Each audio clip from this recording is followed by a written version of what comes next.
The following is a hockey podcast out of Vancouver and Surrey, British Columbia. It'll only consist of a lot of puck talk and even more BS, or in actual words, banter and satire. Enjoy, and as always, go Canucks go. You know, Kyle, being a Canuck fan, it makes me want to munch on cashews, hack darts, and listen to Michael Buble. Let's go, baby.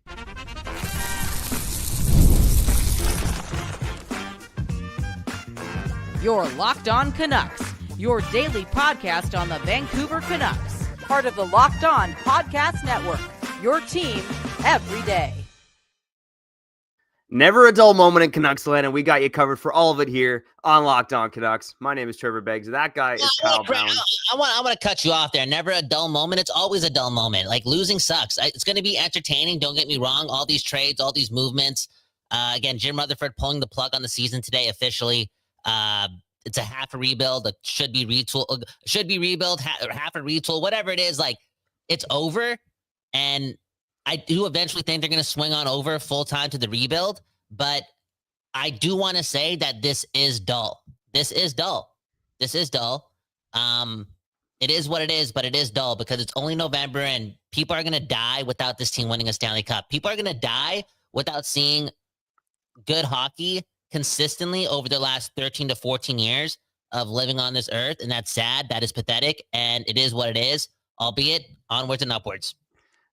Kyle, I know you're drowning in the negativity right now, and no one wants to see losing hockey, but it's been a bit of a wild last 24 hours for Vancouver Canucks fans, from the coach talking about, basement dwellers hacking darts and munching on cashews, judging this team, to the report that all these veterans are on the block, to Kyle, a report today suggesting that the Carolina Hurricanes are still interested in Elias Pettersson.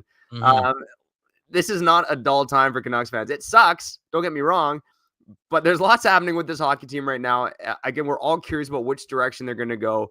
Some of the things I want to touch on today include the veterans on the block, who they might trade first. We're also going to have Adam Kierszenblat of the Hockey News join the show as well. But Kyle, let's start with the Elias Pettersson report, because that was news to me. So Nick Kypreos in his latest column saying that the Carolina Hurricanes are still interested in Elias Pettersson.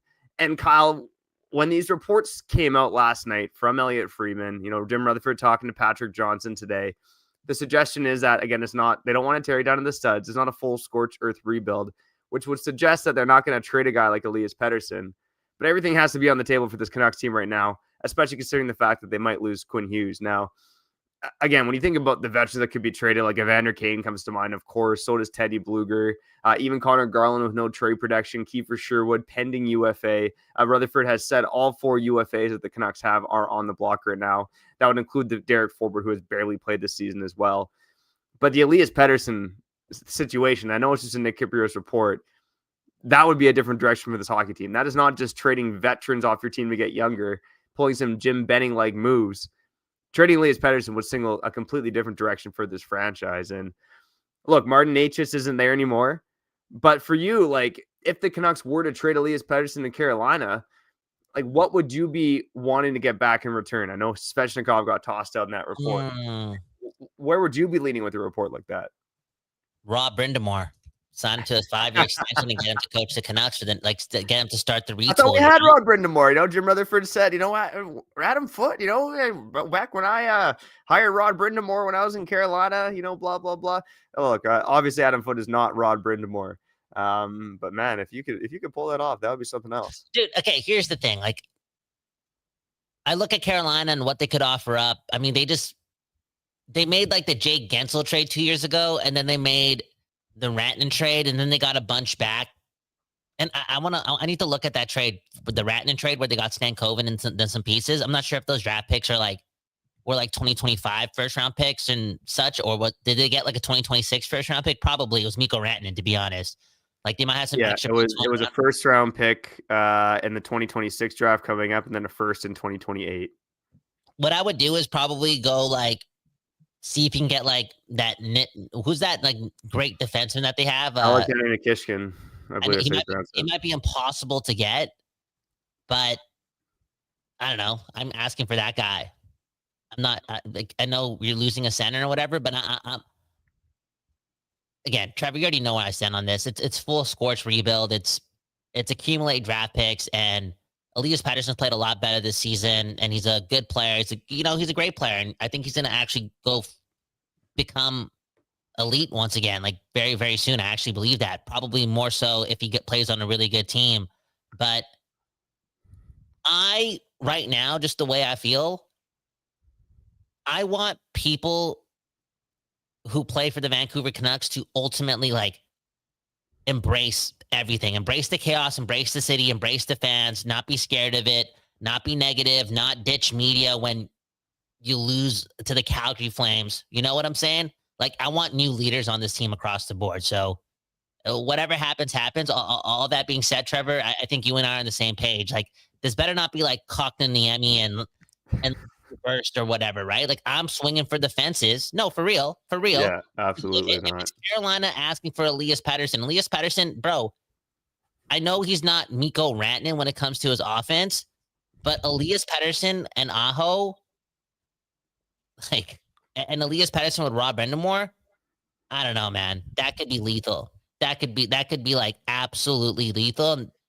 They'd be just a better complete team overall, and potentially, put themselves over the top. And Elias Pettersson in Carolina, come on, like that low maintenance area, like he would strive in that environment. But again, you're swinging for the fences, and if you can get that niche, what's his game? Nikishkin or whatever, right? If you get him, again, he's a completely different player than Quinn Hughes. He might not be a number one defenseman. You're never going to replace Quinn Hughes, but you try to like fill that gap. It's like Willander, DPD, Mancini, this Nishkin guy, Philip Hronik. Like, yeah, then you're cooking like years down the road. So that's where I'm going, Trevor. Yeah, I mean, look, it's interesting to think about what the package could be from Carolina. You look at their team right now, and so many guys have trade protections, right? I mean, the only star that doesn't have trade protection really is Seth Jarvis, and Carolina's not doing that. I know we were dreaming about that once upon a time, but and it can't be Kotkaniemi, like you said. I mean, that guy's an overpaid fourth line center. I know the Canucks need centers, but that's next level desperation. Nikishkin is obviously the guy they don't want to part with either. But again, that Carolina Hurricanes team is on the precipice of winning a Stanley Cup. They've been in that conversation for a long time now. And again, their interest for Pettersson goes back a while. So yeah, I'd be curious to see what they'd be willing to give up. It is probably, if you get Nikishkin in the first, you're probably doing well for Elias Pettersson. I think a lot of Hurricanes fans would balk at that though. Would you go 1-for-1? Nikishkin for Pettersson? It would depend on it would depend on Quinn Hughes for me, to be honest, because that's the thinking. Like, you're not trading Elias Pettersson if you're also not trading Quinn Hughes. Like, it's full scorch rebuild. Yeah. You're bringing like people in on 1 or 2 year deals just to kind of fill up the gaps, get the team to the cap floor. You're going like full scorch. We suck, and we're gonna get the first overall pick back-to-back years. Which, okay, I'm down for, man. Again, Trevor, it's safe to say, and Trevor, I hate to do this. I hate to be the asshole in the program, but this team, you could argue, with their inability to, fight through the mud and battle adversity. Again, this team faced a lot of injuries, but Quinn Hughes has played a lot of games this year. So has Elias Pettersson. So has Brock Besser. Like, they missed a few, don't get me wrong, but their core, the leadership group here, they've been fairly healthy and they haven't been able to get the job done, right? So it's safe to say, again, they need new leaders in that whole room. Start from, all across the board. And dude, again, I don't want to be the asshole, but Trevor, you see the way Thomas Muller just moves around the city. Like, he's doing everything. He's the Mr. Community guy. And these guys who have A's on their jerseys, they have letters on their jersey. Like, how many things are they doing in the community?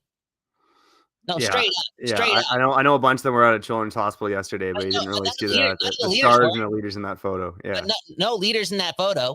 No leaders in that photo. And again, like, people are busy and you don't know what they're doing. Like, not everything is public when it comes to like what they do for the community. And again, like a guy like Quinn Hughes, like, I'm sure he's done so much for the community.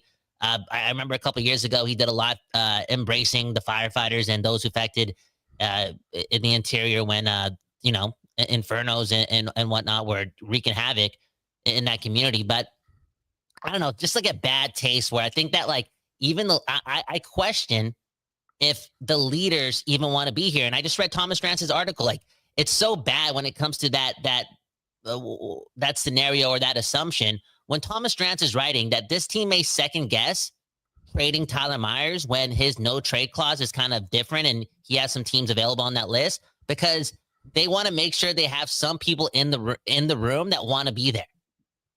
Like, that's them stopping a Tyler Myers trade because it's like, yo, at least he wants to be here. We need more guys like Tyler Myers here for the young guys. Because, dude, you bring young guys in and Elias Pettersson's grouchy and Thatcher Demko's grouchy and Quinn Hughes is grouchy. You know what I'm saying? No, I'm being serious. And they get away with it.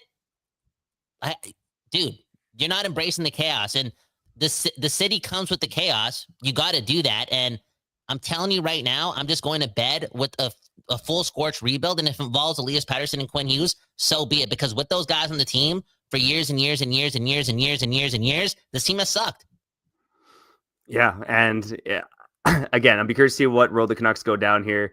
Everything's on the table. And so should it be for a team that is 30th overall in the NHL at the quarter point of the season. Let us know in the comments, what are your thoughts on a potential Elias Pettersson trade to Carolina? What would you want to see come back in return? Let's shout out a couple sponsors. And on the other side, let's get to Adam Kierszenblat of the Hockey News. That's coming up next here on Locked On Canucks. Boom, boom, boom. All right, before we get back to the show, let's shout out our friends over at FanDuel, baby. And man, oh man, even though the Vancouver Canucks aren't doing much these days, the Vancouver Whitecaps, let's go, baby. Kyle, I'm a Whitecaps supporter now, apparently, man. Mm-hmm. I get a couple facts wrong here and there, but regardless, it was good to be in the house on Saturday night. The Vancouver Whitecaps will play on the road this Saturday against San Diego. They are plus 180 on FanDuel to win that game, so they are underdogs. San Diego plus 130 and is plus 250 for a tie game going to penalty kicks. If you want to bet on that or NHL, NFL, whatever else tickles your pickle, go check it out on FanDuel. Right now, new customers can get $300 in bonus bets when your first $5 bet wins. So go check that out on FanDuel.com and download the app today. Oh, yeah, baby. Let's shout out our friends over at Doer. Kyle, I know why you're so sad today. It's because you forgot to wear your Doer jeans, okay? Come on, Kyle. You got to always wear the Doer jeans. That's the way it goes. All right? Because Trevor.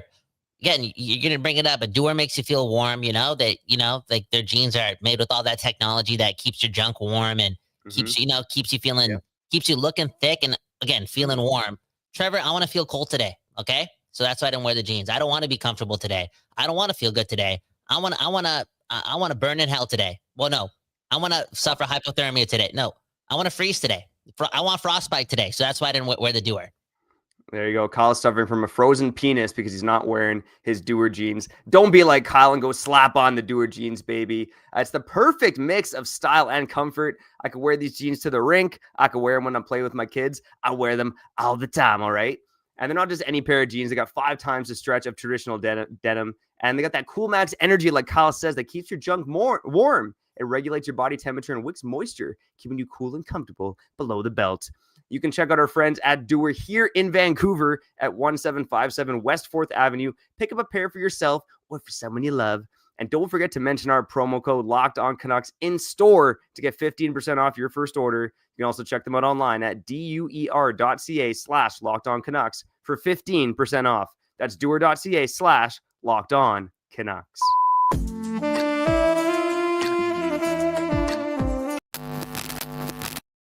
Okay, we back doing this, and that's talking about your Vancouver Canucks. So before we get to your comments and Michael Buble, Trevor, man, introduce our new pal on the program, man. All right, let's shout him out. He's got the fresh cut. He's doing the most over for the Hockey News. He's always whipping out the Kerzen stats left, right, and center. He's a beauty, and we're happy to have him on the show. It is Adam Kierszenblat of the Hockey News. Boom, bam. One love to Adam. Fresh cut, doing his thing. Adam, man, I've been hearing you a lot during the scrums. I like your work. I like your questions. I like your stats. I like your consistency, and it's a pleasure having you on the show. Yeah, guys, thanks for having me. Not a lot to talk about today, I'm guessing. No, there's like I said off the top, it's never a dull moment in Vancouver, and Kyle was ready to slap me because he's drowning in the negativity right now. But yeah, there's a lot of news going on. And then, of course, Nick Kiprio says that Carolina is still interested in Pettersson. So that took up the most of the conversation. But Adam, let's start with the report from last night about veterans on the block. And I think we all want to see the full scorched earth rebuild. At least most fans want to see that after, years and years of mediocrity in Vancouver. I'm not sure if any of us hit puberty the last time the Canucks were actually doing something in the NHL. But Adam, when you look at the veterans on this team, I guess my first question is like, who do you think could be the first guy to be traded among the veterans? So before I go into that, I'll let you know that Carolina has always had interest in Elias Pettersson. They have never stopped, and it's because the second he goes over there, he's gonna, he'll win the Selkie. Like, let's be realistic here. Yeah. Like, I also want to say one thing about this whole like Pettersson debate. Like, there's been a lot of Natchez for like, oh, the Canucks should have traded Natchez for Pettersson because look at Natchez's stat line. It's like Natchez is playing with Nathan McKinnon and Cale Makar. Yeah. Elias Pettersson is playing with Evander Kane. I mean, and also Natchez is not a center. Like, so if you trade Pettersson for Natchez, you have the same problem. You still don't have any centers. And no, 100%. Yeah. So I'm just gonna put that out there. Like, yeah, Natchez is lighting it up, but remember who his line mates are, and remember like that whole Colorado system, like where Colorado is compared to Vancouver in the system. So yeah, it's easy to look back and be like, oh, they messed up on that, but like, no, it's like it wouldn't have worked. Oh, and Adam, they would have been ripped for it at the time, right? They would have been ripped if they made that trade back in March of 2024. I mean, Pettersson had one bad month, but otherwise, he was on a streak where he was a top 10 player in hockey in terms of points. Like, for all this hand-wringing about, oh, they should have made the trade at the time. Like, the same fans probably would have been ripping this management team for making that trade. Because like you said, he probably would have gone on just to continue tearing it up in Carolina. And dude, to be honest, like even look at Natchez, right? He had some success in Carolina, not like individually to the point where now he's known across the league as like, a point per game player, a good, great offensive player. Again, riding shotgun with the McKinnon and whatnot helps you do that. But again, this guy had team success with Carolina and he was disgruntled. And I don't want another disgruntled guy in this locker room. No, for real. So that trade wouldn't have worked out. It's just not the right fit. And ironically, I remember around that time, Colorado had some interest in JT Miller. Like it could have been Miller, it could have been Natchez.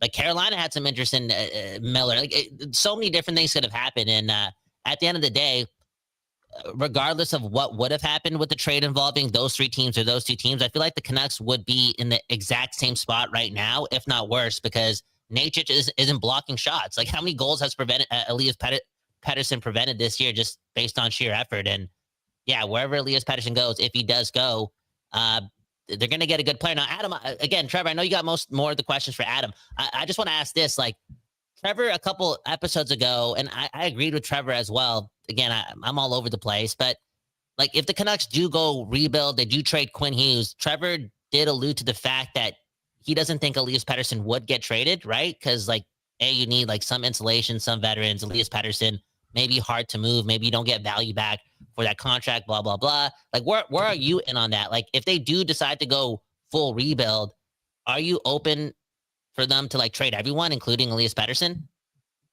Well, I think that we also have to like put it out of the perspective that they're going to do a rebuild. Like it's going to be a retool and it's going to be like a young retool where it's like they're going to bring in 22 to 24-year-old players. Like, I mean, like we're going to like, let's just live in a reality for a second here. Like if they let's say that they do make a Hughes trade, it's going to be for players who are like 22 to 24, maybe like a young guy. Like, let's say that it's New Jersey, like a guy who might be coming back is like a Dawson Mercer. Or if it's Detroit, like you're not going to, like, you maybe get Axel Sandin Pellikka if you go the Detroit route. Like, it's not going to be like 5 first-round picks like we see in the NBA type situation. It's going to be some sort of mix because the owner doesn't have the owner can't stomach a multi-year rebuild. Like this is public knowledge at this point. And I mean, anybody who disagrees with that hasn't been probably paying attention to anything that's happened over the last, 2 decades that this ownership group has had it.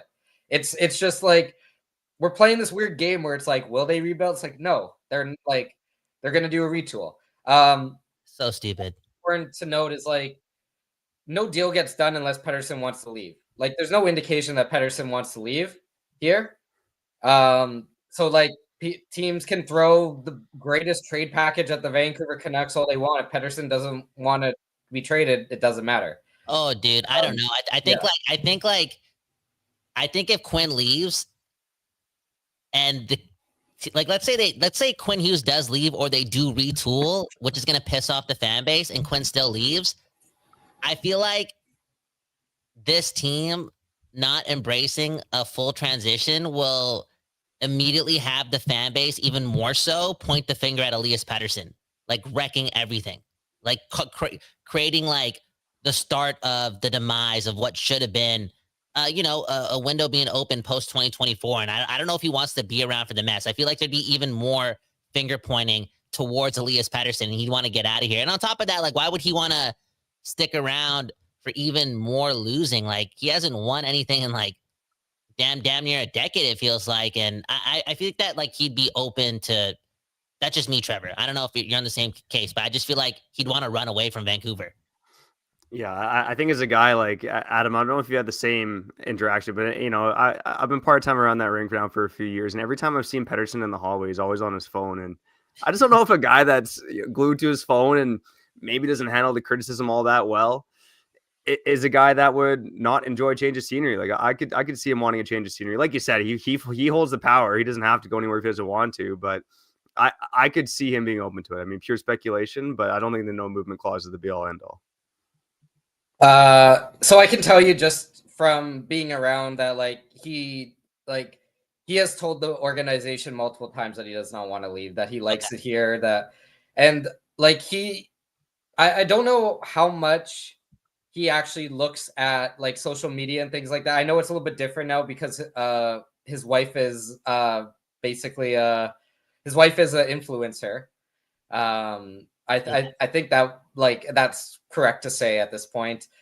So I wonder if that's going to change the dynamic a little bit. But I mean, like, can the finger pointing get even more on Elias Pettersson? Like, I had people all summer posting comments on anything I post, even if it didn't even have to do with Elias Pettersson, saying that Elias Pettersson is the problem.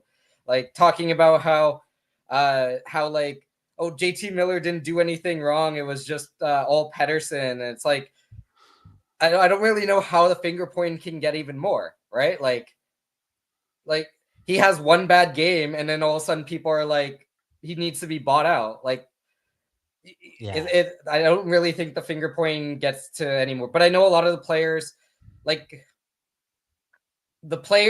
some of the players are on social media, some of the players aren't. Pettersson is one of those that I don't actually think is on it, just because of interaction, not necessarily I've had with him, but other players in the locker room, and like kind of how they've explained that locker room dynamic. Like, they send each other stuff. Like, we know that there are players in that locker room that send each other articles about each other or show each other tweets about each other. But like, a large portion of that locker room is not on social media. I can tell you that.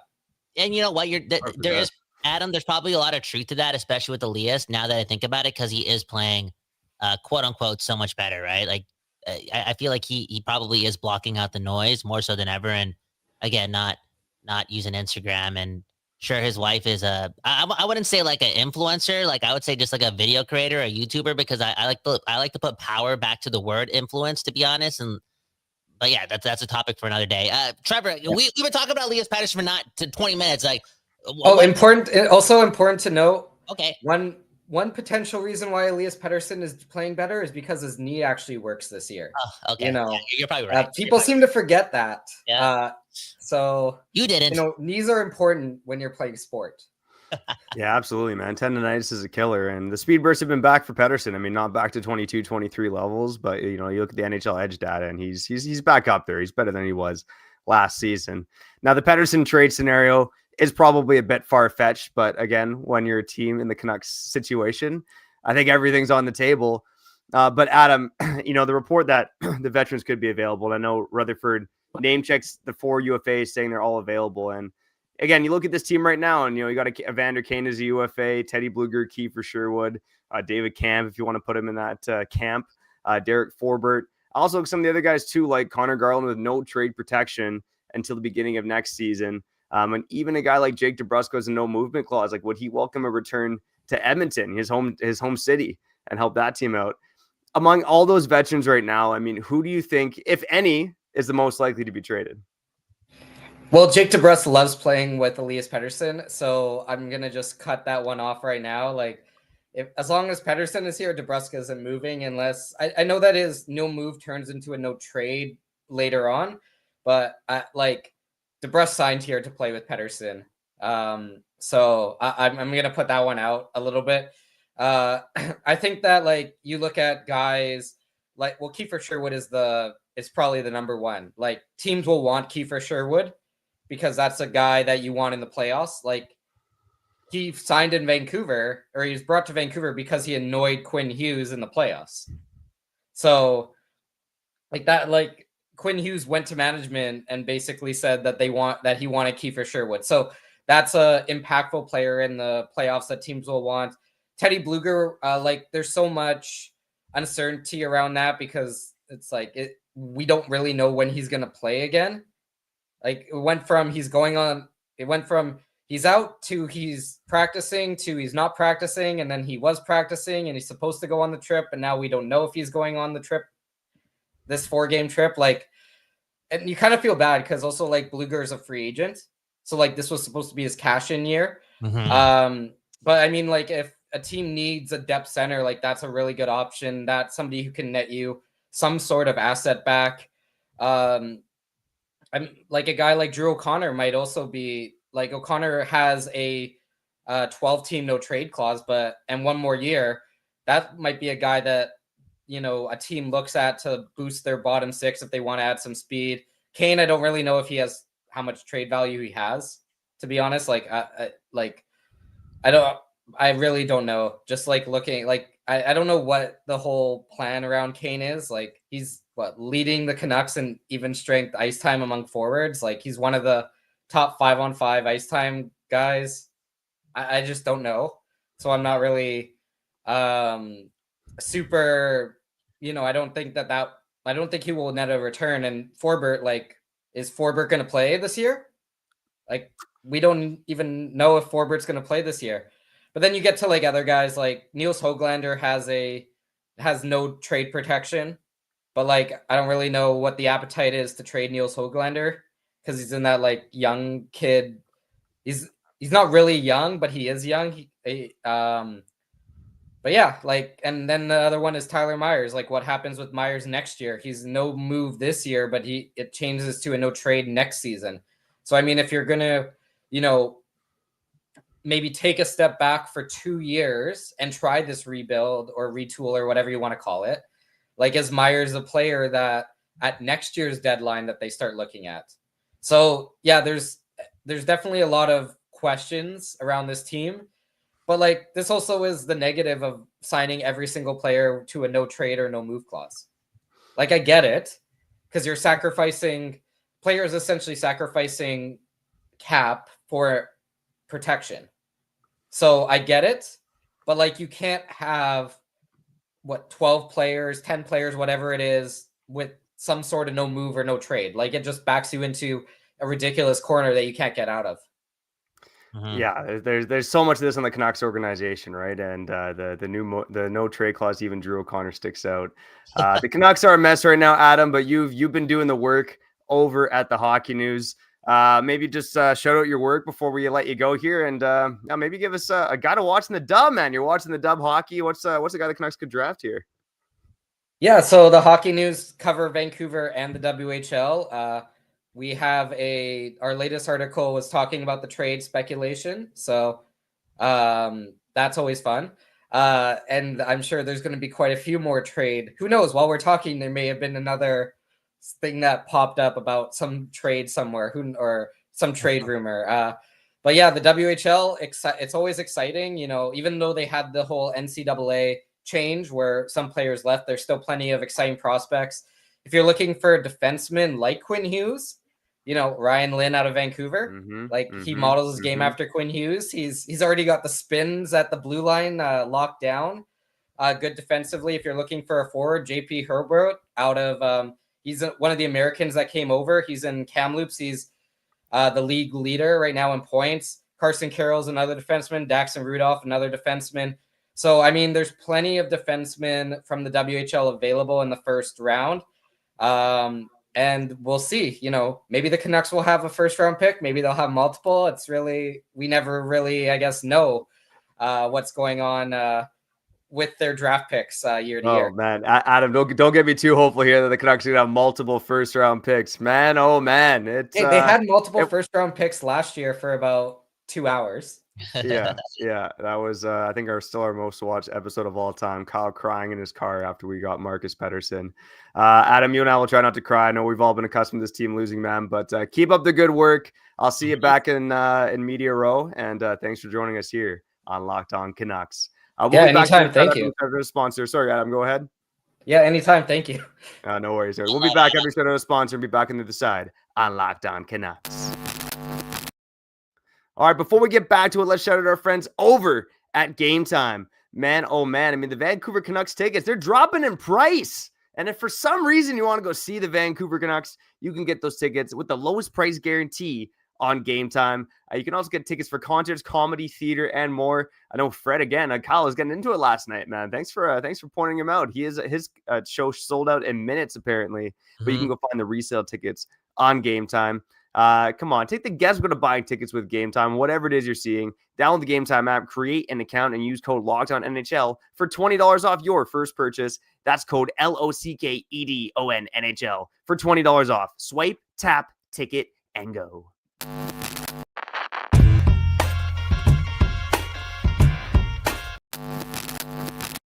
Okay, we back doing this, talking about your Vancouver Canucks. One love to Adam for doing his thing. Go check him out. I'll put some details to Adam's whole life in the link in the bio, okay? Connect with them, okay? All in all, let's get to the comments. Man, oh man. Look at these comments, man. They could have paid Horvat and traded Pettersson instead. Horvat instead of Miller. Look at Hangia saying, I don't like the guy, but the buyout wasn't the answer.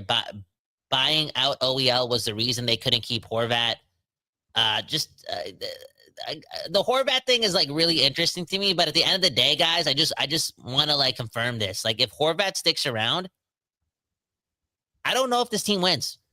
Like I don't know if this leadership group, this core, I don't know if they could like ever bounce back from like losing 3 out of 4 games and having the media be like, oh, what's wrong with the Canucks? And then they start, you know what I'm saying? Like they just start crumbling. Like I just think that like whatever mashup that was or what could have been inevitably wasn't going to work after all. That's okay. That's okay, Trevor. Yeah, it is okay. I mean, like I said, it's funny to see how the opinions on this management team have changed, right? I mean, a lot of us at least were pumping them up early on in their tenure, and things have really shifted over the past 12 months, the past couple of years. But I think it's really been the last 12 to 18 months where, people started to turn on this management team. Kyle, I want to run a couple segments here. Ones we didn't get to yesterday. I'm going to rip through it real quick because it wasn't the best week. But let's touch on it because we haven't done it yet, and it's Goats of the Week, baby.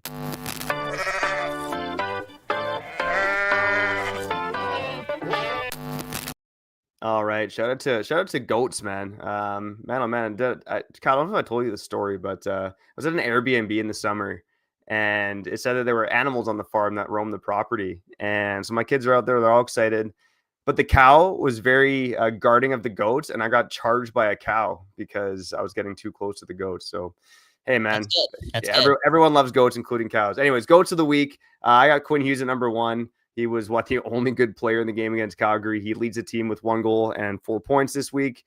Second, I do have Filip Hronek. Filip Hronek has been a steadying presence all season long. Not a huge surprise that he's a player that the Canucks reportedly don't want to trade. Of course, he's got another no-move clause as well. But he's legitimately been a good top-pair defenseman for the Vancouver Canucks and got 2 goals last week as well.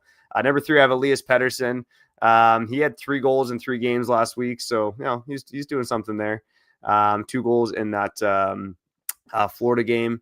Number 4, I got Connor Garland, trying hard, making plays, blah, blah, blah. And number 5, I got Drew O'Connor, man. He was actually the only Canuck to not be a minus last week, aside from Filip Hronek. So there you go, man. That's your Goats of the Week, man. Thank you for running through that quickly. Yeah, I got no rebuttal to that, man. Like it just and again, I know why you want to run the other segment, comment of the yesterday, because I feel like again, me being disgruntled, me not being able to rebuttal and have good conversations with Trevor because of my emotions being untherapeutic because I can't afford therapy, and again, like what that could overall do for like this program and whatnot. And again, this is a podcast. You and I are supposed to be talking to each other, but again, I just can't do it right now. I can't do it. And that's sometimes go back and forth with Trevor when he's positive about the Vancouver Canucks. So that being said, let's talk about it. Comment of the yesterday, because this one almost broke Trevor and I up.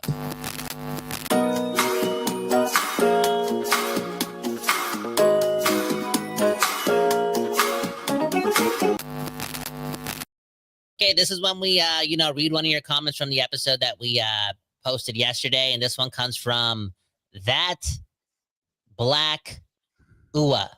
I think I said that right. Okay, I don't know if I just said something I shouldn't have said, but I'm 32 and a half. I don't know. I don't know the new terms in life. Okay, 6'7", and the Black Tua. Anyways, Trevor deserves better. He's just out here doing his job, making content. He sees the big picture. And Kyle, you're in the business, but you have a piss attitude towards your host because you're disgruntled, and that's child's play. So, Trevor, I read that comment yesterday, and I was like, did I treat Trevor like an asshole yesterday by not responding to his nerdisms about the Canucks potentially being the next St. Louis Blues, considering there are a couple connections? And there I was literally telling Trevor, I'm going to shut up and you're going to take over the episode. And here's a commenter saying that I'm immature. I'm not doing my job. Trevor deserves better. But I want to preface this again before Trevor takes the floor in response to this. Trevor, this is not media. I'm just a fan. I told Trevor this many times, and Trevor has called me on the phone. Yo, Kyle, man, I'm going to try to get you a media pass, and I want to get you in here. We both deserve to be in here. And I'm like, I don't want a media pass. I don't want a media pass. I'm just a fan with the microphone and the internet. And that's literally all I want to be. The only time I want to be in Rogers Arena every game for a Canucks game is when I can afford season tickets. I don't want a media pass. I'm not the media. So when you say I'm being unprofessional and not doing my job, I don't know what you're saying. That's a waste of words. You should not be typing that, because what if you sprained your fingers typing that and just wasting your time? Because this is not a job for me. This is just an internet connection, okay? And a couple buttons. Anyways, Trevor, respond to that. And I know we're going overtime, but I do want to respond to Michael Buble too. So just preface that before you go on a spiel here. Yeah, I'll go on quick because, I think that was a sign we had a good episode yesterday, because people were disagreeing with me as well. Someone's saying Trevor is smoking something. All right, man. Hey, I'm just washing down my cashews with cigarettes, man. That's all I'm doing. Mm-hmm. Yeah, man. I mean, look, we're two different people, man, but if the Canucks break us up, man, then anything's possible, man. I think you and I are going to make it through it, man. No, we're going to make it through. It's me. But I think you should get a media pass, because like Hanji is saying, Colin the Scrums would be something else. Dude, what does your wife call me? Trevor's second wife. Okay, so Trevor and I, we can get through this together. Okay, we communicate. And Trevor, I will say though, if you ever feel like I am bullying you or disrespecting you, and I say this all the time, slap me, choke me. Daddy Beggsy. I mean, whoa, okay. Whoa. Okay. Holy. Okay. Right. You know what, Trevor? Okay, I was about to actually go on a falsetto there and sing and Bublé lyrics with that whatever that instrumental was in the background. All that being said, Michael Buble, yo, can you just shut up and sing? Can you just shut up and sing? No, for real. I don't know if you said what you had to say today in the comment section with the Canucks Army, and again, you co-signing this Canucks organization and being hopeful that they're going to be that this team will be the team to beat very soon. He literally said that. I don't know if you're saying that because you go out for dinner with Alvin and Rutherford and Aquilini at Elisa every Friday and Thursday, and those guys are your homies. But I'm telling you, you are doing a disservice to everyone co-signing whatever is going on in this organization. And for you to say it's not management's fault if Quinn Hughes wants to leave is an absolute disgrace. It's an absolute disgrace. It's like, I don't know, you could you could tell that Michael Bublé's probably had an easy time as a musician and probably hasn't had a bunch of contract disputes with like whoever his major label is, because the music business is savage too.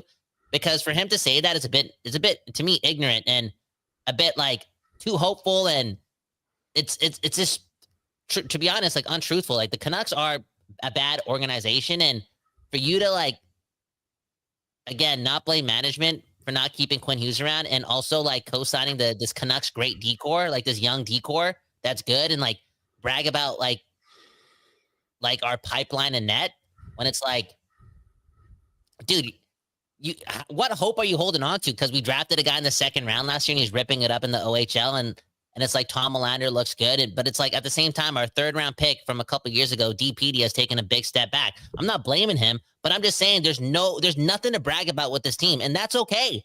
But don't look for things to brag about, because I think if the fans don't demand a change, we may continue to get this like retool bullshit language spewed on us for real, like we've had in the last 24 hours, and it's just not good enough. Yeah, I mean, look, it's he's definitely an overly optimistic Canuck fan, and yeah, he probably is biased by the fact that he's rubbing shoulders with management and players on the team, right? And look, and even to say things like, trading JT Miller, like who that's not their fault. Like who could have seen that coming? It's like that they made a choice to keep JT Miller over Bo Horvat. So I mean, that kind of quashed the argument right there. But man, oh man, I mean, so someday I hope we have a 30 for 30 on Bublé doing mushrooms with the Vancouver Canucks, because Elias Pettersson and this team haven't really been the same since. Yeah, I don't know what mushroom. Again, we're all fans, and we can all fan however you want to fan.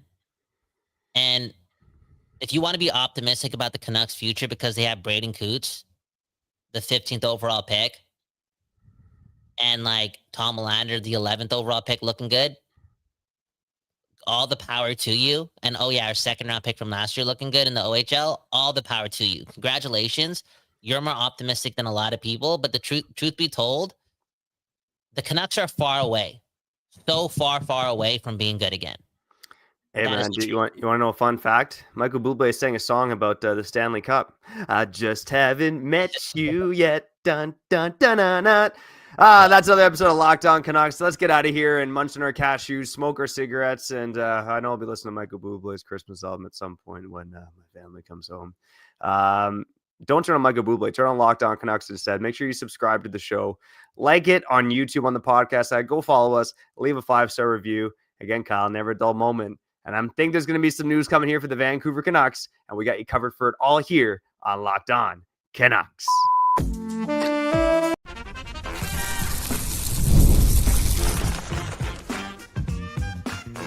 You're Locked On Canucks, your daily podcast on the Vancouver Canucks. Part of the Locked On Podcast Network, your team every day.